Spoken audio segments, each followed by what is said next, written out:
કલ્પના કરો, તમે અમેરિકામાં માસ્ટર્સ કરો, સારી નોકરી મેળવો, થોડા જ સમયમાં પ્રમોશન મેળવીને મેનેજર બની જાઓ, તમારી કારકિર્દી ખૂબ જ સારી રીતે આગળ વધી રહી હોય, પરંતુ અચાનક એક લોટરી તમારું આખું ભવિષ્ય જોખમમાં મૂકી દે. 3 વખત H1B લોટરીમાં નામ ન આવે, સ્ટેમ્પ ઓપીટીની સમય મર્યાદા માથા પર આવી જાય અને અમેરિકામાં કાયદેસર રહેવા માટે માત્ર થોડા જ દિવસો બાકી હોય, તો તમે શું કરશો? શું ભારત પરત ફરી જશો? શું બીજી ડિગ્રી માટે ફરી લાખો રૂપિયા ખર્ચશો કે પછી કેનેડા કે યુકે જવાનો રસ્તો પસંદ કરશો? પરંતુ મુંબઈના 29 વર્ષીય સોહન શેઠીએ આમાંથી કોઈ રસ્તો પસંદ કર્યો નહીં. તેમણે એવું પગલું ભર્યું કે જે આજે અમેરિકામાં H1B લોટરીની અનિશ્ચિતતા સામે લડી રહેલા અનેક ભારતીયો અને ગુજરાતી પ્રોફેશનલ્સ માટે આશાની કિરણ બની ગયું છે. સોહનની કહાની માત્ર વિઝા મળવાની કહાની નથી. આ કહાની છે 3 વખત મળેલી નિષ્ફળતા પછી પણ હાર ન માનવાની, પોતાની ક્ષમતાને સાબિત કરવાની અને છેલ્લી તક સુધી લડવાની. તો આખરે સોહને એવું શું કર્યું કે H1B લોટરીમાં સતત 3 વખત નિષ્ફળ થયા પછી પણ તેઓ અમેરિકામાં રહી શક્યા અને O1 વિઝા મેળવવા માટે તેમણે કઈ એવી તૈયારી કરી કે 700 થી વધુ પેજના પુરાવા તૈયાર કરવા પડ્યા. આ આખી કહાની ખૂબ જ મહત્વપૂર્ણ છે, એટલે અંત સુધી જરૂર સાંભળજો. સોહન શેઠી મૂળ મુંબઈના રહેવાસી છે અને તેમની ઉંમર 29 વર્ષ છે. ખાસ વાત એ છે કે અમેરિકામાં જતા પહેલા તેમણે પોતાના જીવનના પ્રથમ 25 વર્ષ ભારતમાં જ વિતાવ્યા હતા. વિદેશમાં જવાનું તો દૂર, તેઓ અમેરિકામાં અભ્યાસ કરશે એવી શરૂઆતની પરિસ્થિતિ પણ સરળ નહોતી. અંડર ગ્રેજ્યુએટ અભ્યાસ માટે વિદેશ જવાનો ખર્ચ પરિવાર માટે પોસાય તેમ ન હોવાથી સોહને મુંબઈ યુનિવર્સિટીમાંથી કોમ્પ્યુટર એન્જિનિયરિંગમાં બેચલર ડિગ્રી મેળવી. ડિગ્રી બાદ તેમણે તરત જ અમેરિકા જવાનો નિર્ણય કર્યો નહીં. તેમણે 1.5 વર્ષ સુધી બિઝનેસ એનાલિસ્ટ તરીકે નોકરી કરી, પૈસા બચાવ્યા અને સાથે અમેરિકામાં ઉચ્ચ અભ્યાસ માટે તૈયારી શરૂ કરી. અહીંથી તેમની સાચી મહેનત શરૂ થઈ. અમેરિકામાં અભ્યાસ કરવા માટે તેમણે લગભગ 3 વર્ષ સુધી સતત તૈયારી કરી. નોકરી, બચત, જીઆરઈની તૈયારી, યુનિવર્સિટીઓની પસંદગી અને ભલામણ પત્રો મેળવવાની પ્રક્રિયા વચ્ચે તેઓ પોતાના સપનાને સાકાર કરવા આગળ વધતા રહ્યા. આખરે જાન્યુઆરી 2022માં તેમનું સૌથી મોટું સપનું પૂરું થયું. તેમને શિકાગો સ્થિત યુનિવર્સિટી ઓફ ઇલિનોઇસ શિકાગો એટલે કે UICમાં બિઝનેસ એનાલિટિક્સ પ્રોગ્રામમાં પ્રવેશ મળ્યો. પરંતુ અમેરિકામાં પ્રવેશ મળવો એ જ અંતિમ જીત નહોતી. હવે સામે હતો અભ્યાસનો ભારે ખર્ચ. 3 સેમેસ્ટરની ફી લગભગ $60,000 એટલે કે અંદાજે 50 લાખ રૂપિયા જેટલી હતી. કોઈ પણ ભારતીય પરિવાર માટે આ નાની રકમ નથી, પરંતુ સોહને અહીં પણ રસ્તો શોધી કાઢ્યો. બીજા અને ત્રીજા સેમેસ્ટરમાં તેમને રિસર્ચ આસિસ્ટન્ટશીપ મળી અને તેના કારણે યુનિવર્સિટી દ્વારા તેમના અભ્યાસનો મોટા ભાગનો ખર્ચ કવર કરવામાં આવ્યો. સોહને મે 2023માં માસ્ટર્સ પૂર્ણ કર્યું અને ત્યારબાદ અમેરિકાની એક હેલ્થકેર કંપનીમાં સિનિયર બિઝનેસ એનાલિસ્ટ તરીકે નોકરી શરૂ કરી. અહીંથી તેમની કારકિર્દી ખૂબ ઝડપથી આગળ વધી. લગભગ 1.5 વર્ષ બાદ તેમની મહેનત અને ક્ષમતાને કારણે તેમને manager of analytics and reporting તરીકે પ્રમોશન મળ્યું. એટલે કે જે વ્યક્તિ થોડા વર્ષ પહેલા મુંબઈમાં બેઠા બેઠા અમેરિકામાં અભ્યાસનું સપનું જોઈ રહ્યો હતો, તે હવે અમેરિકામાં હેલ્થકેર ડેટા અને એનાલિટિક્સ ટીમનું નેતૃત્વ કરી રહ્યો હતો. બધું જાણે યોગ્ય દિશામાં જઈ રહ્યું હતું, પરંતુ પછી આવ્યો સૌથી મોટો વળાંક, H1B વિઝા લોટરી.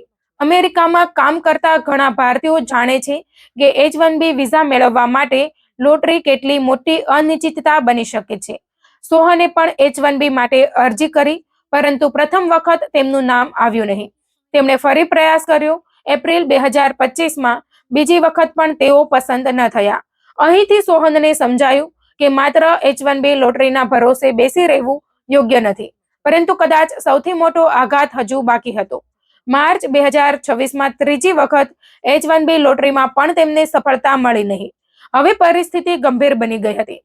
તેમની સ્ટેમ્પ ઓપીટીની મુદત 5 જુલાઈએ પૂરી થવાની હતી અને અમેરિકામાં કાયદેસર રીતે રહેવા માટેનો સમય ખૂબ જ ઝડપથી ઓછો થઈ રહ્યો હતો.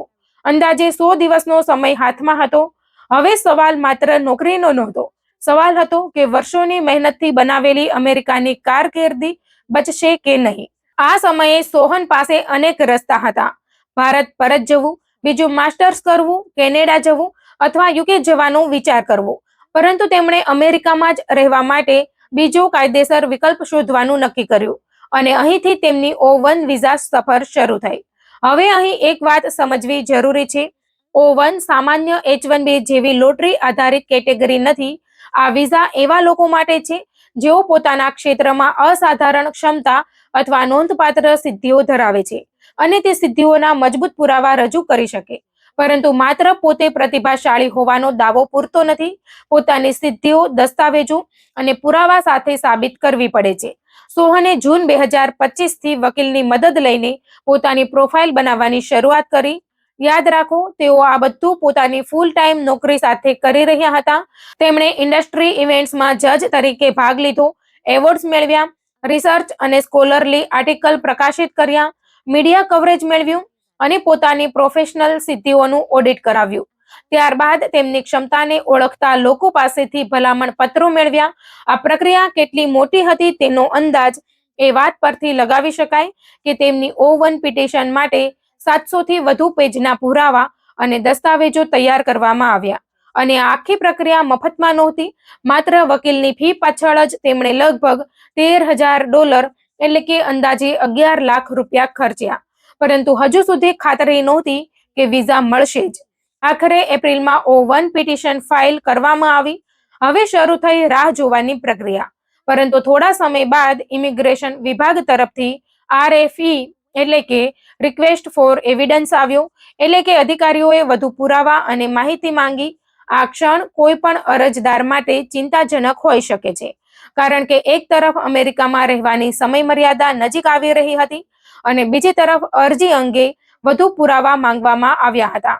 સોહને ફરી દસ્તાવેજો તૈયાર કર્યા, વધારાના પુરાવા રજૂ કર્યા અને જવાબ આપીને નિર્ણયની રાહ જોઈ.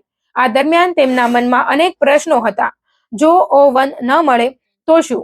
શું વર્ષોની મહેનત બાદ ભારત પરત જવું પડશે? શું ફરીથી બીજી ડિગ્રીમાં પ્રવેશ લઈને અમેરિકામાં રહેવાનો પ્રયાસ કરવો પડશે કે પછી આખરે કેનેડા અથવા યુકે તરફ વળવું પડશે? પરંતુ સોહને હાર માનવાનું પસંદ કર્યું નહીં, કારણ કે તેમના માટે અમેરિકા માત્ર એક દેશ નહોતો, પરંતુ વર્ષોની મહેનતથી બનાવેલી કારકિર્દી અને ભવિષ્યનું મહત્વનું કેન્દ્ર હતું. ખાસ કરીને ડેટા એનાલિટિક્સ અને AI જેવા ક્ષેત્રોમાં અમેરિકામાં મળતું કામનું એક્સપોઝર અને તકો તેમને બીજા વિકલ્પો કરતાં વધુ મહત્વપૂર્ણ લાગતા હતા. અને પછી આવી એ રાહતની ક્ષણ જેની સોહન મહિનાઓથી રાહ જોઈ રહ્યા હતા. આખરે તેમની O1 વિઝા પિટિશન મંજૂર થઈ.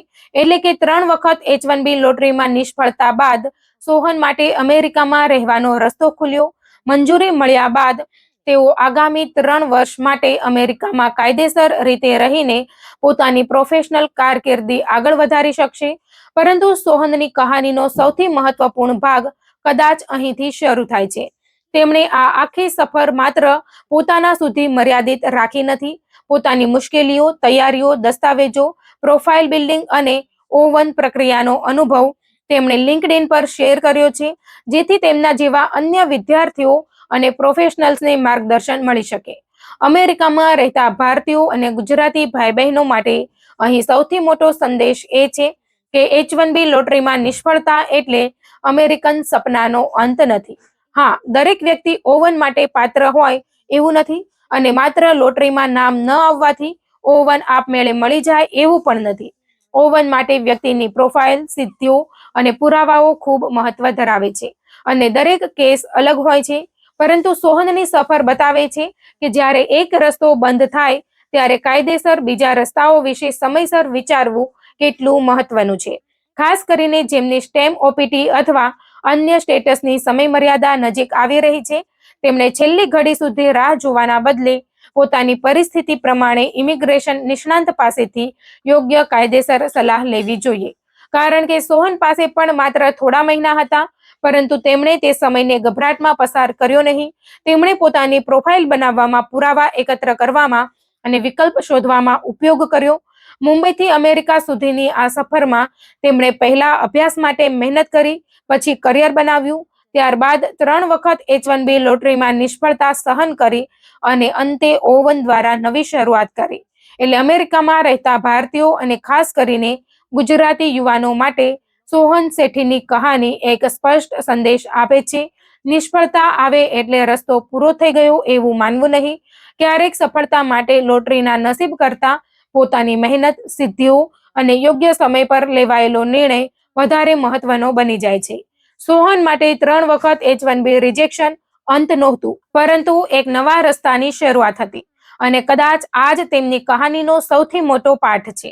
અમેરિકામાં સપનું જોવું સરળ છે, પરંતુ એ સપનાને બચાવવા માટે સમયસર તૈયારી, કાયદેસર વિકલ્પોની સમજ અને છેલ્લી ક્ષણ સુધી હાર ન માનવાની હિંમત જરૂરી છે.